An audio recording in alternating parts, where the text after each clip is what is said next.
If a global superpower wants to keep a technological breakthrough from reaching the public, they don't erase the truth, they fragment it.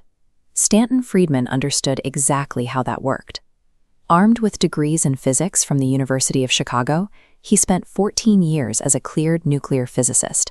He operated inside the deepest, most restricted levels of the American military-industrial complex, developing advanced propulsion systems like fission rockets and nuclear aircraft for corporations like General Electric and McDonnell Douglas. He saw firsthand how the government protects its assets. By chopping a project into 1,000 isolated pieces on a strict need-to-know basis, an intelligence apparatus can hide complex operations from the public, and even from its own people.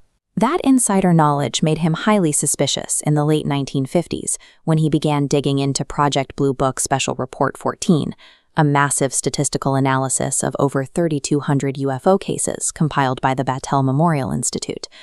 The Secretary of the Air Force released a public summary of the report to the press, confidently declaring that a mere 3% of the sightings were labeled unknown, and suggesting even those could be explained with a bit more data. This chart shows what Friedman found when he looked past the press release and analyzed the raw internal data. The true number of absolute unknowns was actually 21.5%. Cases lacking sufficient data had already been filtered out. The data revealed a correlation. The longer a sighting lasted, and the more experienced the witness, the more likely the case was unexplained. Poor observations were easy to dismiss. The highly documented sightings from military pilots defied conventional physics. This statistical proof of a deliberate disinformation campaign pushed Friedman to leave corporate physics behind and track down the physical events the data was trying to hide. To understand why the military felt compelled to bury these statistics, Friedman had to look at the actual physical engagements happening in the sky.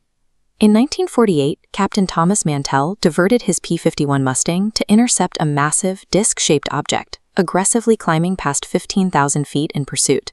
He never returned. His aircraft broke apart from an uncontrolled high-speed dive, scattering twisted metal for over a mile.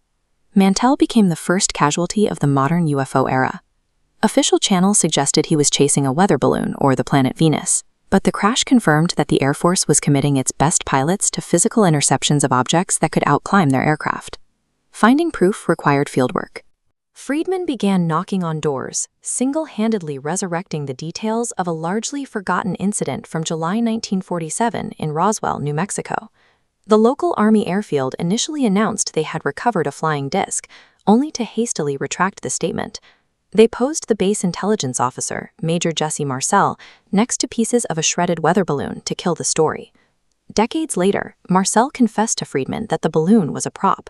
He described handling the actual wreckage, a weightless foil that remembered its shape when crushed, and structural beams stamped with unreadable pink-purple symbols that defied human engineering. Friedman corroborated the military's panic through locals like mortician Glenn Dennis, who recalled receiving highly unusual phone calls from the base hospital that same week, asking how to source child-sized, hermetically sealed caskets. Roswell changed the stakes of the investigation. The focus shifted from fleeting radar trackings to the retrieval of physical hardware and non-human biological remains. If a foreign intelligence apparatus recovers off-world technology, they have to build a highly specialized covert architecture to manage the wreckage, the bodies, and the inevitable leaks. In the 1980s, rolls of film containing the Majestic 12 documents surfaced. Friedman applied his scientific rigor to authenticate the memos, performing forensic archival analysis on typefaces, watermarks, and security classifications. The documents outlined a top-secret organization, authorized under the direct seal of President Harry Truman, bringing America's elite scientists and military generals into a single, unacknowledged committee. Majestic 12 was given a precise dual mandate: to permanently contain the truth of the Roswell recovery from the public eye, and to silently reverse engineer the recovered extraterrestrial technology deep within the black budget.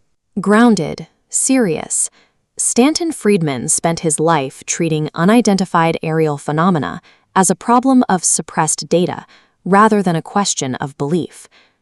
On the evening of November 2nd, 1971, 16-year-old Ron Johnson was tending sheep on his family's farm in Delphos, Kansas.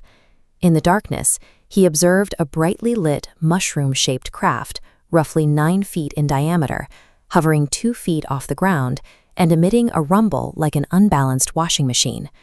When the craft finally departed, it left behind a physical footprint, a crystallized ring of soil baked into the earth that emitted an unnatural luminescence. The aftermath was medical as well as environmental.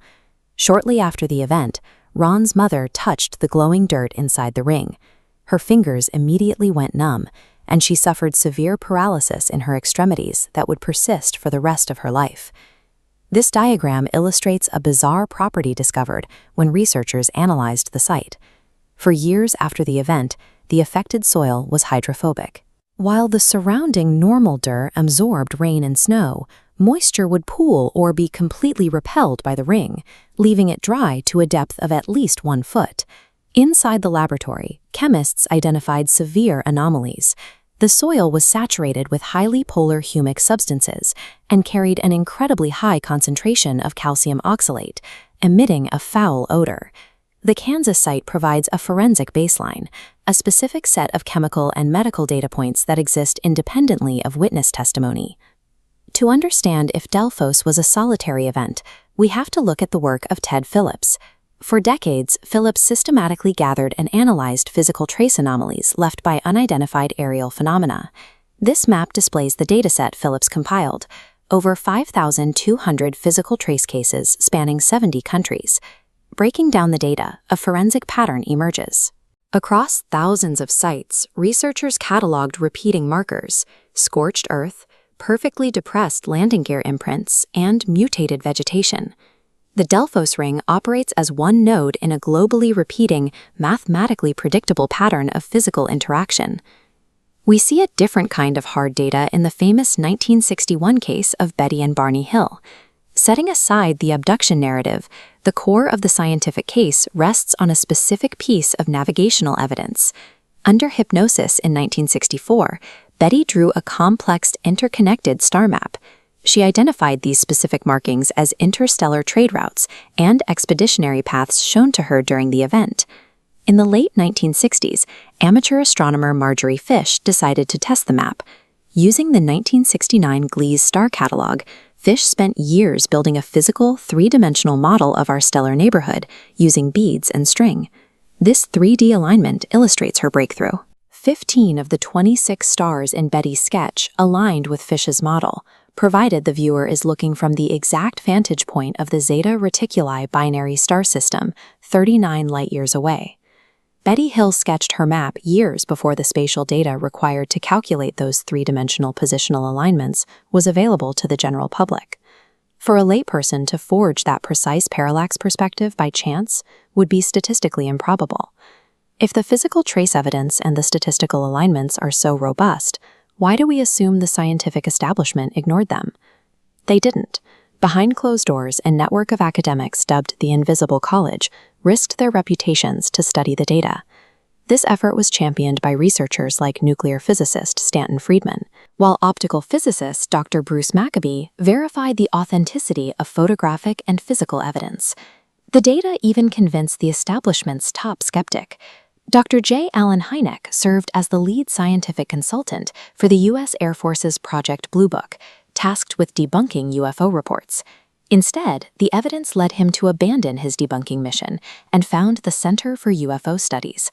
The physical anomalies and statistical patterns analyzed by these researchers provided a technical framework for a subject often dismissed as anecdotal.